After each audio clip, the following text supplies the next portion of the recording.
that we discussed in our first Logos class was prioritization. The prioritization is found in the library screen. You get there by clicking the book icon on the upper left of any of your screens. It looks like this. This is the book icon. So once you get there, you click prioritize over to the right. This is my list of prioritized resources. So the way that this works is Logos looks at your list of priorities and chooses your favorite books when generating reports. So what I do, I find it's most important to get your list of favorite Bibles and to put them in order top to bottom from your favorite to least favorite from the ones that you're most likely to be shown. So I've put English Standard, NAS, Lexham, Holman Christian as my top 4. The downside of Holman Christian is that it is not reverse interlinear. Otherwise, it would probably be higher on my list. However, things like your passage comparison or verse comparison use this. Your parallel resources will use this. Whatever you have as your preferred Bible will be the first one that's used, like in Word study guides and in other reports that are generated. So first thing I'd recommend that you do is do a list. You can use mine. I chose to prioritize my relatively literal translations first, moving on down. I am missing one, so I'm going to show you how to add one. So let's say I want to add New King James.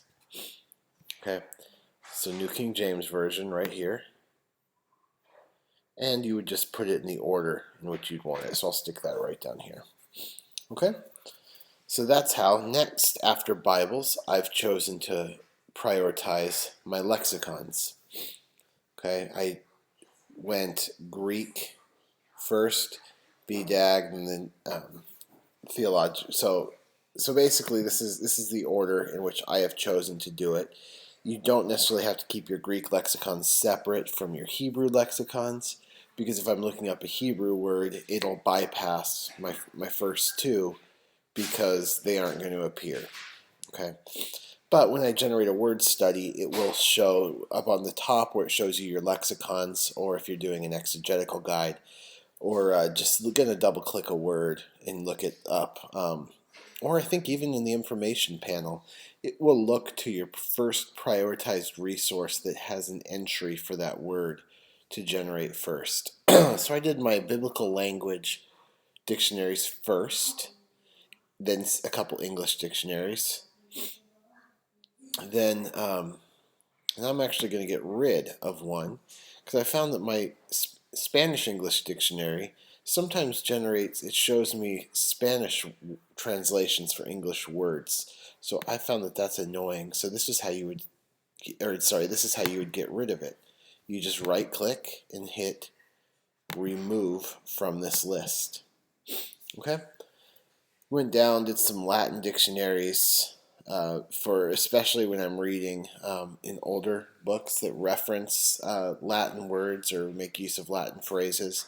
If I don't know what the Latin word is, I can hover over it over in the information panel. It'll look it up in these dictionaries. Next, I have a list of my favorite commentaries. Okay, so what I've done is I've ordered my favorite commentaries. This is especially necessary when you're running a passage guide.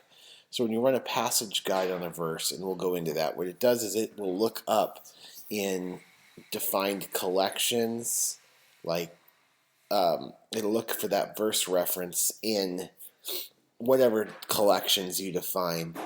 But first and foremost, what it does is it looks up that verse reference in your commentaries. So if you don't prioritize your commentaries, you'll get a random smattering of results. And when you prioritize, what happens is you make sure that the best, or at least your favorite, are at the top.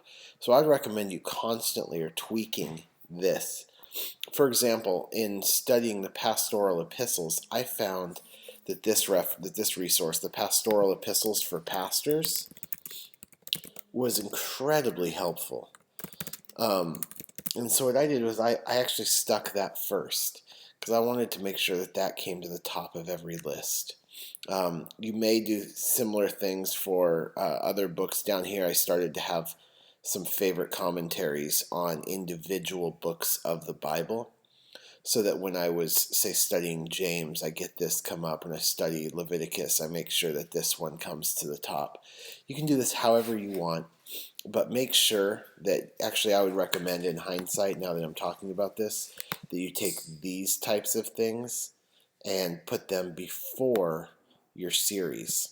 If you say that if you're pretty sure that this will be your favorite commentary on James, instead of, say, whatever's included in one of these commentary series. I hope that makes sense. But basically, you want to order your favorite commentaries. This list changes all the time for me. I remove books, put books on here. I'm constantly tweaking with my priorities. After that, I've put a few study Bibles. ESV MacArthur Study Bible. I like to see those in my list from the passage guide. I like to see those before I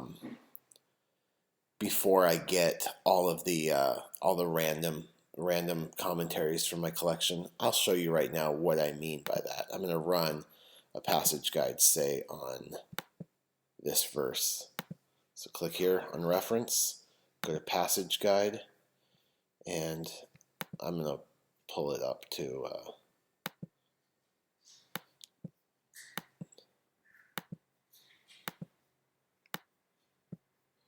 think I'm going to. Anyway, so here you see it's running from my preferences. Let me bounce to my preferences. You see how the first commentary that it finds on Lamentations from my list, there's no Lexham Bible Guide, there's no Pillar commentary, there's no Zondervan exegetical commentary on the New Testament, there's no Nicot on Lamentations. So the first one that it finds on Lamentations is evangelical exegetical, and that is why it comes to the top of the list. Now, if I was to go over here and run, say, on John 3:16, we run a passage guide on that.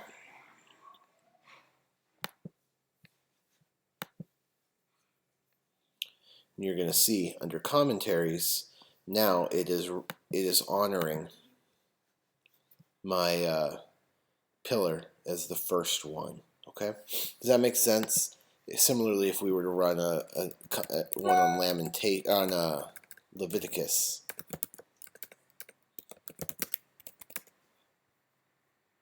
you're going to see holiness to the Lord come up first, ahead of some of my other commentaries, because remember we just made that change. We put holiness to the Lord up in front. So that's basically what happens with prioritization of commentaries.